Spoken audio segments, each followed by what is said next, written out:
Hello everyone, good morning. मैं Praveen Sharma, welcome back to my channel. आज का हमारा टॉपिक है गृह विज्ञान शिक्षण में पाठ्य योजना, lesson plan in home science teaching. तो आइए इसी विषय में हम बात करते हैं। अध्यापन से पूर्व ये अति आवश्यक है कि शिक्षिका उसकी कुछ तैयारी कर ले।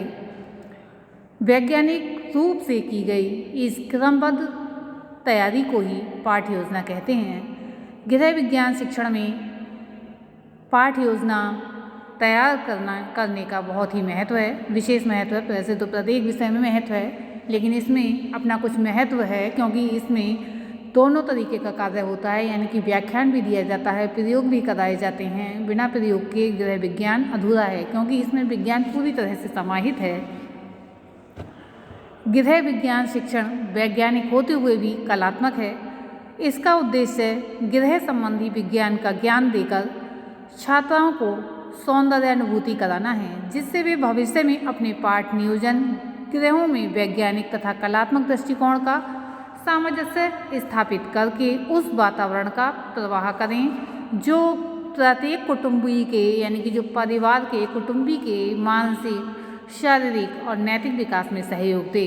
क्योंकि साधारणतया तो हम काम करते चले आते हैं, जैसे पुराने रीति रिवाज हैं, पुराने त्यौहार मनाने का ढंग है, पुरानी आदतें हैं, हम उनको अपनाते चले जाते हैं। लेकिन अब हम गृह विज्ञान के माध्यम से ये देखते हैं कि सहजता किस दृष्टि से है, समय की बचत किस दृष्टि से हो रही है, या फिर श्रम की बचत किस दृष्टि से हो रही है, किस तरीके से हो रही है, या फिर कौन सा कौशल ऐसा विकसित किया जाए जिससे कि पैसे की भी, यानी कि धन की भी बचत हो।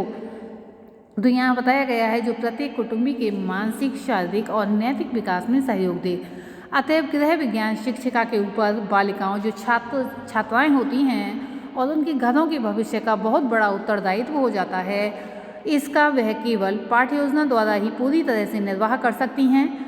पाठ्य योजना की आवश्यकता देखेंगे हम, क्यों है पाठ्य योजना की आवश्यकता। Need of lesson plan. तो किसी भी नए कार्य को आरंभ करने पूर्व, यानी कि आरंभ करने से पहले उसकी प्रत्येक योजना तैयार कर लेने से कई लाभ होते हैं। क्या क्या लाभ होते हैं उनको देखेंगे। भारत सरकार ने देश की विभिन्न उन्नति और विकास हेतु 5 वर्षीय योजनाएं तैयार कर ली हैं। ऐसी योजनाएं बनाते समय हम सर्वप्रथम अपने कार्य के उद्देश्यों पर विचार करते हैं कि हमारे कार्य करने का उद्देश्य क्या है। उनकी पूर्ति के लिए आवश्यक एवं उपलब्ध साधनों की सूची बनाते हैं कि जो हमारे पास उपलब्ध हैं साधन, उनकी सूची क्या है, कितने साधनों की कमी पड़ेगी। मार्ग में आने वाली कठिनाइयों पर मनन करके उनके निवारण का उपाय सोचते हैं। कम परिश्रम करके अधिक कार्य करने का प्रयत्न करते हैं और समय तथा धन की बचत का उपाय हम ढूंढते हैं। यात्रा प्रस्थान के पूर्व, मान लीजिए कोई यात्रा करनी है, कहीं घूमने जाना है, तो कोई व्यापार आरंभ करने से पूर्व, यानी कि या तो यात्रा करनी है तो उसके प्रस्थान से पहले पता चला कि यात्रा शुरू कर दी, बाद में हम सोच रहे हैं, तो उससे कोई फ़ायदा नहीं होता। और कोई भी व्यापार आरंभ कर रहे हैं तो उससे पहले किसी संस्था की स्थापना की जा रही है तो उससे पहले अन्य रचनात्मक कार्य आदि किए जा रहे हैं, चित्र आदि भी। तो हम इसमें ये देखते हैं कि क्या करना होगा हमारे लिए। तो यहाँ पर यही कहना उचित होगा कि जो भी योजना बनाई जाती है, यानी कि मान लीजिए प्रस्थान करना है या फिर कोई कार्य करना है, कोई संस्था खोली जानी है, तो उससे पहले जो योजना बनाई जाती है उसकी पुष्टि, परिपक्वता और दूरदर्शिता पर उस क्रिया की सफलता निर्भर करती है। अतएव जिस प्रकार अन्य योजनाएं धन व समय की बचत कर उपलब्ध साधनों का उचित उपयोग करते हुए मार्ग में आई कठिनाइयों का निवारण कर अल्प परिश्रम, यानी कि थोड़े परिश्रम, थोड़ी मेहनत से अधिक कार्य करके उद्देश्य पूर्ति में सहायक होती हैं, उसी प्रकार पाठ्य योजना भी शिक्षण उद्देश्य की पूर्ति में सहायक होती है। पढ़ाने से पूर्व पाठ की पूरी तरह से तैयारी कर लेने से अध्यापिका में आत्मविश्वास और आत्मनिर्भीकता की भावना जागृत हो जाती है, यानी कि उसे ये एहसास होने लगता है कि मैं अब इस कार्य को बहुत अच्छी तरह से कर पाऊंगी। मान लीजिए कोई विधि सिखानी है, मान लीजिए कोई खाना पकाना सिखाना है, पनीर बनाने की विधि सिखानी है, या फिर पनीर तैयार करने की, यानी कि पनीर की यानी कि डिश तैयार करनी है, वो तो अलग चीज़ है, लेकिन पनीर कैसे तैयार किया जाएगा। अब मान लीजिए एक अध्यापिका को स्वयं ही नहीं आती, उसे आत्मविश्वास नहीं है, पता नहीं दूध फट पाएगा नहीं फट पाएगा, और उससे पानी अलग हो पाएगा नहीं हो पाएगा, तो पहले से उसे खुद आत्मविश्वास होना चाहिए कि मैं ठीक प्रकार से कर लूँगी। अगर नहीं आता है तो उसको सीख लेना चाहिए कि किस तरह से होगा, तभी छात्राओं को सिखाने के लिए अग्रसर होना चाहिए। इसी प्रकार आत्मनिर्भीकता, यानी कि अगर मान लीजिए उसके अंदर डर है, भय बना हुआ है, तो ऐसी भावना अगर जागृत होती है जो अध्यापन सफलता अध्यापन में सफलता नहीं मिल पाती है। लेकिन अगर उसके अंदर आत्मनिर्भीकता है, आत्मविश्वास है, तो जो अध्यापन सफलता का प्रथम सोपान है और शिक्षा के उद्देश्य की पूर्ति का साधन भी है। अब हम देखेंगे पाठ्य योजना से अभिप्राय, मीनिंग ऑफ लेसन प्लान।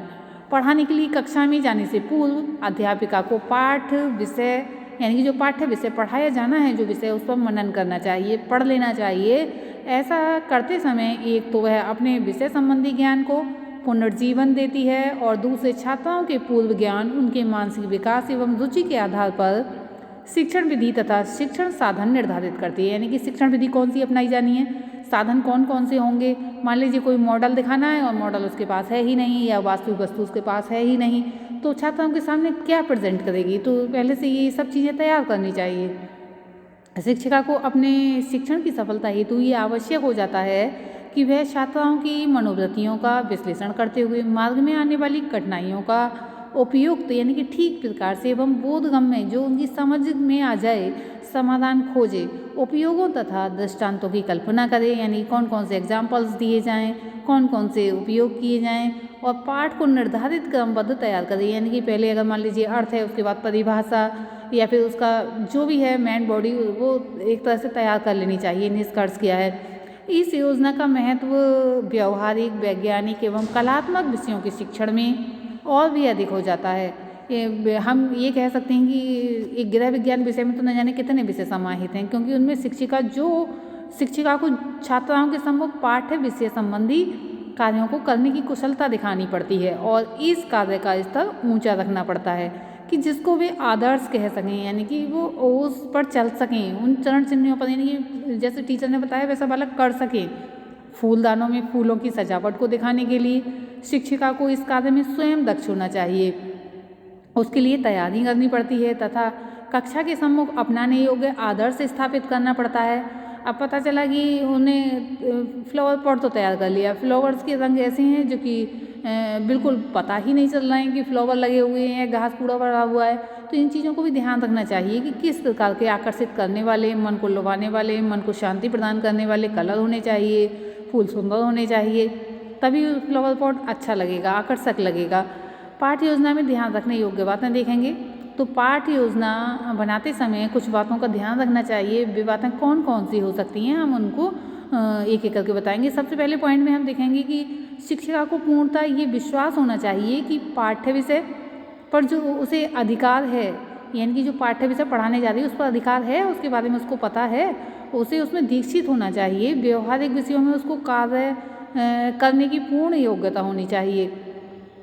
शिक्षिका को बालिकाओं के संपर्क में आकर तथा बाल मनोविज्ञान का अध्ययन कर सीखने के मनोविज्ञान का ज्ञान प्राप्त कर लेना चाहिए। अगर बच्चों के मन का पता ही नहीं है कि बालक के मन में क्या चल रहा है, या बालक पढ़ाई में इंटरेस्ट ले रहे हैं नहीं ले रहे हैं, तो अध्यापक के पढ़ाए हुए जो पाठ्य वस्तु है उसका कोई भी प्रभाव नहीं पड़ेगा। उसे सीखने के नियम, अवधान, काल, थकान और रुचि आदि का पूर्ण ज्ञान हो, ताकि वह इसको शिक्षण कार्य का आधार बना ले। सफल पाठ्य योजना के लिए शिक्षिका को अध्यापन कार्य, यानी कि जो टीचिंग कार्य वर्क है, के विभिन्न सिद्धांतों तथा विभिन्न विषयों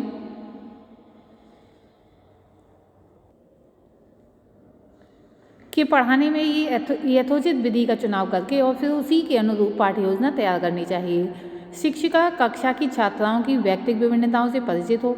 अगर उसे व्यक्तिगत विभिन्नताओं, मान लीजिए कोई बच्चा ऊंचा सुनता है, या किसी बच्चे की जो आँख की दृष्टि है वह कमज़ोर है, या उसे दूर से दिखाई नहीं देता, या पास से नहीं दिखाई देता, बहुत सारी विभिन्नताएं होती हैं। कोई बालक जो है हाइट कम है, उसको दिखाई नहीं दे रहा है पीछे से, तो उसे आगे बिठाना चाहिए, और अधिक लंबाई वाले बच्चों को क्रमशः बिठाना चाहिए। तो कक्षा की प्रत्येक छात्रा में बौद्धिक भिन्नता कैसी है, यानी कि कौन तीव्र बुद्धि का है, कौन मंद बुद्धि का है, कौन सामान्य बुद्धि का है, हर एक के मानसिक विकास में भेद होता है।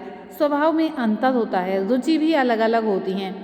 विभिन्न मानसिक तत्वों में अंतर होने के कारण प्रत्येक के व्यक्तित्व में अंतर होता है। गृह विज्ञान शिक्षिका को अपने शिक्षण की अधिकतम उपयोगिता और सफलता के लिए इन व्यक्तिगत भेदों को ध्यान में रखना चाहिए। मंदबुद्धि अथवा अल्पवयस्क छात्राओं के लिए गृह विज्ञान शिक्षिका को स्थूल से सूक्ष्म की ओर बढ़ना चाहिए। तीव्र बुद्धि या बड़ी छात्राओं के लिए शिक्षण में विवेचना, आलोचना, तुलना आदि का समावेश करना चाहिए। गृह विज्ञान शिक्षण में पाठ्य योजना तैयार करते समय उपलब्ध साधनों की ओर ध्यान रखना चाहिए। पाकशास्त्र अध्यापन के पहले शिक्षिका को ये पता होना चाहिए कि रसोई घर में कितने बर्तन हैं, यानी कि जो भी डिश बनाने जा रही हैं और उसके हिसाब से बर्तनों की अगर कमी है तो परेशानी का सामना करना पड़ेगा, टाइम भी बेकार जाएगा। कौन कौन सी सामग्री प्रस्तुत है, कितनी छात्राएं उपलब्ध स्थान और सामान के साथ एक साथ कार्य कर सकती हैं। इसके अतिरिक्त शिक्षिका को शिक्षण विषय से संबंधित सहायक सामग्री का निश्चयपूर्वक बोध होना चाहिए।